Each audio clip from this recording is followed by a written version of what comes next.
আসসালামু আলাইকুম রহমতুল্লাহি ওবারাকাতু। সম্মানিত দিনী ভাই বোনেরা, এশার নামাজের পর ঘুমানোর আগে বিশ্বাস রেখে মোহাব্বত রেখে একটি আমল করুন, কপাল ভাগ্য খুলে যাবে। নবীজি বলেছেন, নবীজি সুসংবাদ দিয়েছেন, গায়েবী সাহায্য আপনি পাবেন। এশার নামাজের পর ছোট বাক্যটি, নবীজি শিখানো দোয়াটি, নবীজি প্রেম ভালোবাসা মোহাব্বত অন্তর রেখে পড়ুন, দৃঢ় বিশ্বাস রেখে পড়ুন। ইনশাআল্লাহ আজ্জা ওয়াজাল্লাহ জীবনের সকল সমস্যার সমাধান হবেই হবে। দোয়া ও মনের আশা পূরণ হবে। গায়েবী সাহায্য ও সম্পদ পাবেন। ফেরেশতারা আসমান থেকে রিজিক নিয়ে আসবেই আসবে। নদীর জোয়ারের মতো রিজিক আসবে ইনশাআল্লাহ। যদি ঋণের কারণে কষ্ট পেয়ে থাকেন, ইনশাআল্লাহ আর কষ্ট পেতে হবে না। যদি আপনার অনেক শত্রু থাকে, শত্রুরা আপনাকে কষ্ট দেয়, আঘাত দেয়, আপনার উপর জুলুম করে, অত্যাচার করে, তাহলে আমলটি বিশ্বাস থেকে করুন।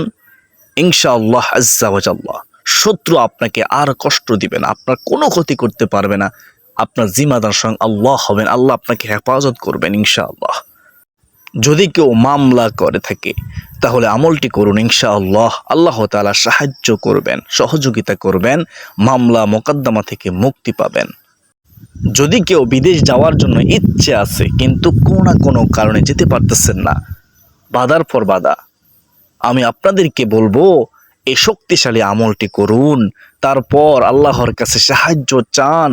ইনশাআল্লাহ আপনার বিদেশ যাওয়ার ব্যবস্থা হয়ে যাবে, ব্যবস্থা করে দিবেন কে? আল্লাহ। আপনি কল্পনা করতে পারবেন না, অকল্পনীয় উৎস থেকে আপনার সাহায্য আসবে। আমলটি নারী পুরুষ সকলেই করতে পারবে। আমলটি করতে হবে এশার নামাজের পর ঘুমানোর পূর্বে। অজু অবস্থায় জায়নামাজ বিছিয়ে ক্যাবলামুখী হয়ে। সম্মানিত দিনী ভাই বোন, আমলটির নিয়ম বিস্তারিত বলার আগে আপনারা মনোযোগ সহকারে এই শক্তিশালী পাওয়ারফুল পরীক্ষিত আমলটি সম্পর্কে নবীজি কি বলেছেন মনোযোগ সহকারে শুনুন।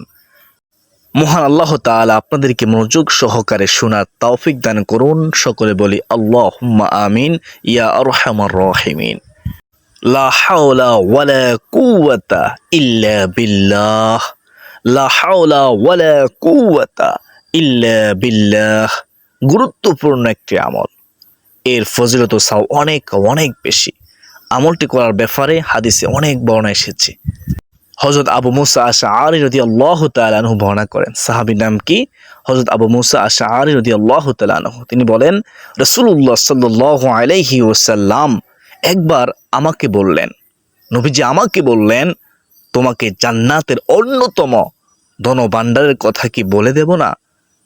সুবহানাল্লাহ। ওই সাহাবী বলতেছেন, আমি বললাম, ইয়া রাসূলুল্লাহ, ইয়া হাবিবার নবী গো, হে আল্লাহর রাসূল সাল্লাল্লাহু আলাইহি ওয়াসাল্লাম, অবশ্যই আমাকে বলে দিন। রাহমাতুল লিল আলামিন নবী তখন বললেন, লা হাওলা ওয়ালা কুওয়াতা ইল্লা বিল্লাহ। সুবহানাল্লাহি ওয়া বিহামদিহি, সুবহানাল্লাহিল আযীম। বুখারী শরীফ হাদিস নম্বর হচ্ছে 2992, মুসলিম শরীফ হাদিস নম্বর হচ্ছে 2704, তিরমিজি শরীফ হাদিস নম্বর হচ্ছে 3374, আবু দাউদ শরীফ হাদিস নম্বর হচ্ছে 1526 নম্বর হাদিস। হযরত আবু যর রাদিয়াল্লাহু তাআলা আনহু থেকে বর্ণনা করেন। সাহাবীর নাম কি? হযরত আবু যর রাদিয়াল্লাহু তাআলা আনহু। তিনি বর্ণনা করেন, রাসূল সাল্লাল্লাহু আলাইহি ওয়াসাল্লাম আমাকে একবার বললেন, আমি কি তোমাকে জান্নাতের গুপ্তধনগুলোর একটি সন্ধান দেব না? আমি বললাম, হ্যাঁ হে আল্লাহর রাসূল সাল্লাল্লাহু আলাইহি ওয়াসাল্লাম। তিনি বললেন, লা হাওলা ওয়ালা কুওয়াতা ইল্লা বিল্লাহ। ও আমার সাহাবী, এটাই হচ্ছে জান্নাতের গুপ্তধনগুলোর একটি। সুবহানাল্লাহ, সুবহানাল্লাহ। আহমদ শরীফের হাদিস, হাদিস নম্বর হচ্ছে 20829 নম্বর হাদিস। অত্র হাদিসের আমরা বুঝতে পারলাম জান্নাতের গুপ্তধনগুলোর একটি হচ্ছে লা হাওলা ওয়ালা কুওয়াতা ইল্লা বিল্লাহ। শুনতে থাকুন, অবাক হয়ে যাবেন এই আমলটি সম্পর্কে নবীজি কি সুসংবাদ দিয়েছেন। হাজিম ইবনে হারমালা রাদিয়াল্লাহু তাআলা আনহু বলেন, আমি নবী সাল্লাল্লাহু আলাইহি ওয়াসাল্লামের নিকট দিয়ে যাচ্ছিলাম। তিনি আমাকে বলেন, হে হাজিম, হে আমার সাহাবী, শুনো, তুমি অধিক সংখ্যায় বেশি বেশি করে লা হাওলা ওয়ালা কুওয়াতা ইল্লা বিল্লাহ, লা হাওলা ওয়ালা কুওয়াতা ইল্লা বিল্লাহ বাক্যটি পড়ো। কেননা তা হলো জান্নাতের গুপ্তধন। বুখারী শরীফের হাদিস, হাদিস নম্বর হচ্ছে 6204, 6384, 6409, 7386। মুসলিম শরীফের হাদিস, হাদিস নম্বর হচ্ছে 589। হযরত কাইস ইবনু সাদ ইবনু উবাদা রাদিয়াল্লাহু তাআলা আনহু থেকে বর্ণিত আছে, তিনি বলেন, আমি নামাজরত থাকা অবস্থায় নবী সাল্লাল্লাহু আলাইহি ওয়াসাল্লাম রাহমাতুল লিল আলামিন নবীজি আমার কাছ দিয়ে গমন করলেন। তিনি নিজের পা মোবারক দিয়ে আমাকে আঘাত করে বললেন, আমাকে ইশারা করে বললেন, আমি তোমাকে কি জান্নাতের দরজাগুলোর একটি দরজা সম্পর্কে জানাবো না? আমি কি তোমাকে জান্নাতের দরজাগুলো একটি দরজা সম্পর্কে জানাবো না? তখন ওই সাহাবী বলতেছেন, আমি বললাম, হ্যাঁ ইয়া রাসূলুল্লাহ, আমাকে জানান। তিনি বললেন, রাহমাতুল লিল আলামিন নবী ওই সাহাবীকে বললেন, ও আমার সাহাবী শুনো, সেটি হচ্ছে লা হাওলা ওয়ালা কুওয়াতা ইল্লা বিল্লাহ, যার অর্থ হলো আল্লাহ তাআলা ব্যতীত অনিষ্ট দূর করার এবং কল্যাণ লাভের কোনো শক্তি আমাদের কারো নেই। কারো কি আছে? কারো নেই। তিরমিজি শরীফ হাদিস নম্বর হচ্ছে 3581 নম্বর হাদিস। অত্র হাদিস দিয়ে আমরা কি বুঝতে পারলাম? অত্র হাদিস দ্বারা বুঝতে পারলাম জান্নাতের দরজাগুলো একটি দরজা হচ্ছে কি লা হাওলা ওয়ালা কুওয়াতা ইল্লা বিল্লাহ। সুপ্রিয় দর্শক, আরো একটি হাদিস শুনলে অবাক হয়ে যাবেন।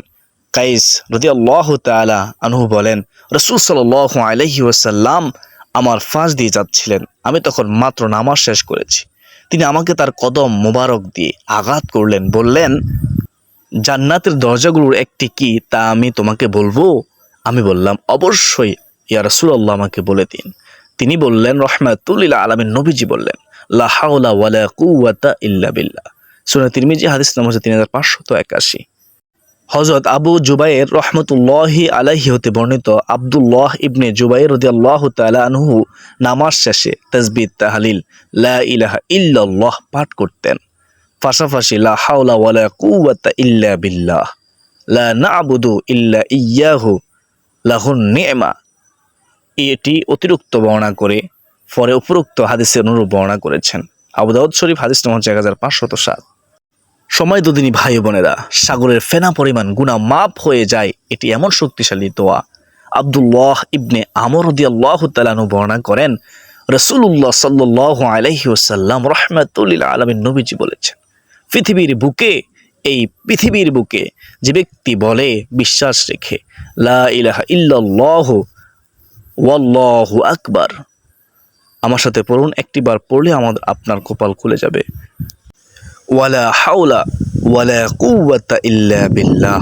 আবার বলতেছি, খেয়াল করুন, লা ইলাহা ইল্লাল্লাহু ওয়াল্লাহু আকবার, ওয়ালা হাওলা ওয়ালা কুওয়াতা ইল্লা বিল্লাহ। কতক্ষণ সময় লেগেছে? এই দোয়াটি বেশি বেশি করে পড়বেন। তার অপরাধগুলো নবীজি বলেন ক্ষমা করে দেওয়া হয়, যদিও তার সাগরের ফেনারাশির মতো হয়। সুবহানাল্লাহি ওয়া বিহামদিহি সুবহানাল্লাহিল আযীম। তিরমিজি শরীফ হাদিস নম্বর হচ্ছে 3460 নম্বর হাদিস। এই দোয়াটির অর্থ অনেকে আমরা জানি না, শুনুন।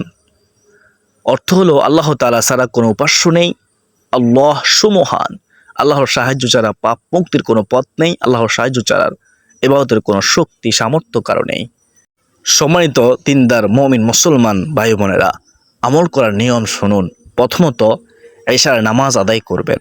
অবশ্যই আপনাকে আমাকে 5 ওয়াক্ত নামাজ হেফাজত করতে হবে। তো এশার নামাজ আমার সাথে আদায় করবেন, অথবা মহিলারা ঘরের মধ্যে আদায় করবেন। যদি সম্ভব হয় এশার নামাজের পরে আমলটি করার, তাহলে এশার নামাজের পরেই আমলটি করুন। আর যদি সম্ভব না হয়, কোনো কাজ থাকে, তাহলে রাতে ঘুমানোর পূর্বে আমলটি করুন, অথবা যদি আপনি ঘুমানোর পূর্বে আমলটি করতে না পারেন, তাহাজ্জুদ নামাজ পড়ে আমলটি করুন। প্রথমে উত্তমভাবে ওযু করুন, ভালোভাবে মনোযোগ সহকারে ওযু করুন, যেন একটি পশম শুকনো না থাকে। ওযু করার পর কিবলামুখী হয়ে বসে যে নামাজ বিছিয়ে আমলটি করুন। 100 বার দুরূদ শরীফ পড়ুন, মহব্বত রেখে পড়ুন। মনে রাখবেন, দুরূদ শরীফ না পড়লে আপনার দোয়া আসমান ও জমিনের মধ্যবর্তী স্থানে ঝুলন্ত অবস্থায় থাকবে। তাই অবশ্যই মনোযোগ সহকারে সম্মানের সাথে দুরূদ শরীফ পড়তে হবে।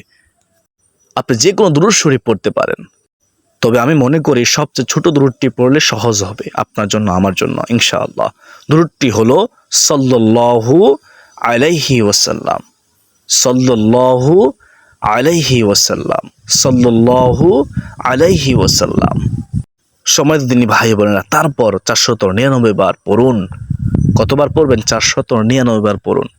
লা হাওলা ওয়ালা কুওয়াতা ইল্লা বিল্লাহ।